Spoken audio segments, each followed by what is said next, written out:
crypto morning tea. Hey. Good morning, everybody. It's February 7th, 2022. My name's pianomattyb. That is Scaramoochie's. This is your morning TA.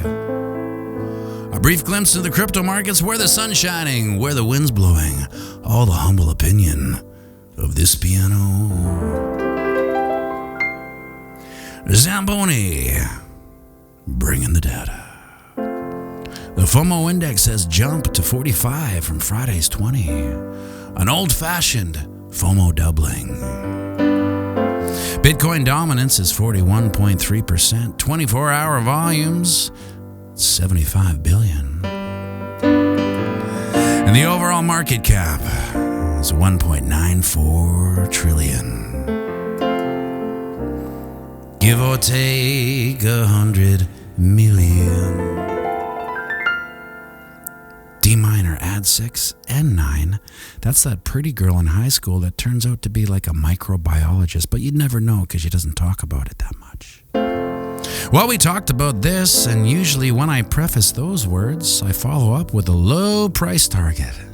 But today we celebrate a weekend pump, and quite frankly, a much needed pump. Last week we talked about 39K being our boom-de-spunk breakout level, and after that 41.5 being a chatty Annie, and 43K being a psyop big round number we love and fear. 41.5 is also a chatty Annie. And of course, 43 is a psyop big round number. And after hitting and breaking through our boom-de-spunk level of reckoning at 39K, we went straight up to the Channy-Addy level of 41.5. We spent the weekend with the consolidatrix, and last night we made our first attempt and went straight up to that big old psyop level of 43K. Which also happens to be the Rodney Dangerfield of moving averages, the 50 moving average. Now, if we can break out of this 43K level and flip Rodney into support, and I say if because there are a couple of headwinds, making it a little bit dicey. So if and when we break, one could argue that we will play out this bull flag.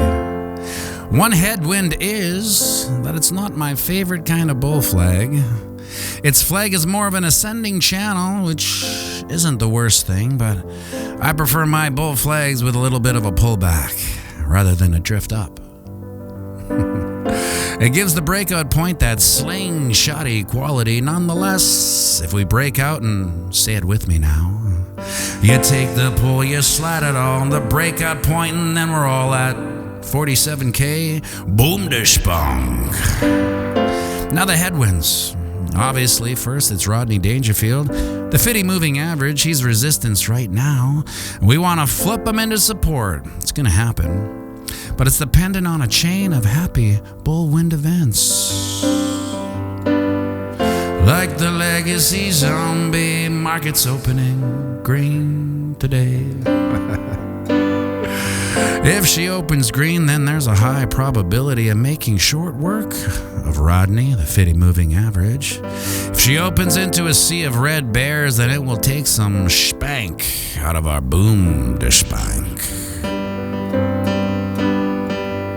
And the last headwind I wanted to point out, only because I am a dad who errs on the side of safety and caution, is the hidden kinky bearish divergence on the RSI. We have price action making lower highs, while the RSI, or Relative Strength Index, has made a higher high. Textbook hidden bearish divergence of the kinky kind. But just like how the RSI can be oversold longer than we can stay solvent, it can also stay overbought irresponsibly long as well, and further pumps can invalidate it eventually. But flip-siding it, a correction down could reset it as well. Just dad food for thought. So let's wait for the markets to open up and we'll see what reaction we get. Grab your popcorn, folks, and remember, we're playing the same game as our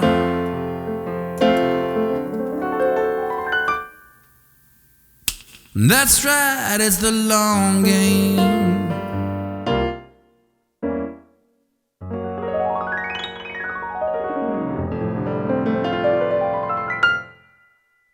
Bitcoin, crypto, morning tea. Hey, whoa.